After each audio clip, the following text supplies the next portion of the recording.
सम्राट चौधरी कह रहे हैं कि माफियाओं को जमीन दोज कर रहे हैं, लेकिन राजधानी में जब ये हाल है तो क्या कहेंगे सर?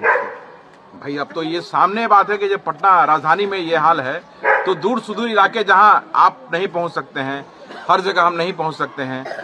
जो दूर सुदूर इलाका है वहां क्या हाल होता होगा। आप अतिक्रमण के नाम पर आज गरीब पासवानों का घर तोड़ दिया जा रहा है, लेकिन यहाँ पे दिन दहाड़े एक व्यक्ति की हत्या हो गई,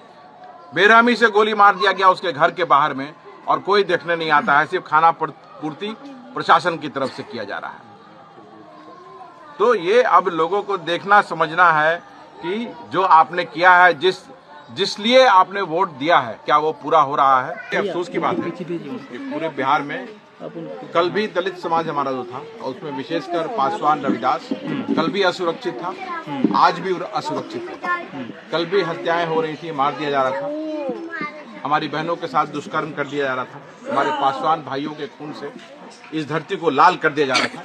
और आज भी नई सरकार बनने के बाद भी ऐसा हो रहा है। जबकि इस सरकार को पूरा समर्थन बिहार के पासवान समाज ने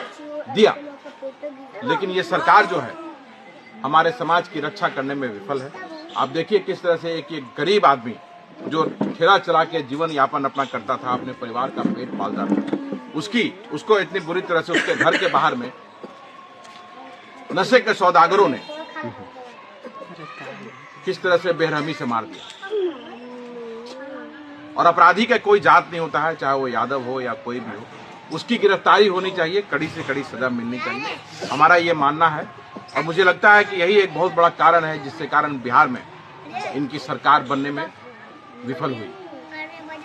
क्योंकि 90% जगह जहां हम देखते हैं ये शोषण अत्याचार जो है इन्हीं लोगों के द्वारा किया जा रहा है। तो हमारी मांग है, और मैं जो भी पदाधिकारी हैं उनसे पर्सनली मिलूंगा और मिल करके इनको न्याय दिलाने के लिए हर संभव प्रयास करूंगा। और मुझे उम्मीद है कि जहां जहां भी हम प्रयास करते हैं वहां लोगों को न्याय मिलता है, और यहाँ भी मिलेगा। इनको घबराने की जरूरत नहीं है। इनके जो अब तो वो चले गए हैं, उनको वापस हम नहीं ला सकते हैं, लेकिन हम यही कर सकते हैं कि हम इनके साथ खड़े हैं, और जब तक न्याय नहीं मिलेगा इनकी लड़ाई को हम आगे लेकर के चलेंगे। अयोध्या जी कह रहे हैं कि काफी सालों से इन लोग जो है इस तरह का प्रताड़ना जातीय सूचक इनको गाली, तो यही तो मैं कह रहा हूँ ना कि सरकार इस सरकार में पहले भी शोषण अत्याचार लगातार होते रहा, और अगर सरकार एक्टिव रहती, शोषण अत्याचार के खिलाफ काम करती रहती, शोषण अत्याचार करने वालों के मन में डर अगर पैदा करती, शोषण अत्याचार करने वालों को सलाखों के पीछे करती, तो शायद इनका जीवन बच जाता। लेकिन पिछले 10 सालों से लगातार बिहार में शोषण अत्याचार अपनी चरम सीमा पे है, और एक नहीं कई उदाहरण है। ये तो आज यहाँ ऐसा वाकयात हो गया, ऐसे वाकयात पूरे बिहार में हम देखने मिलता है, और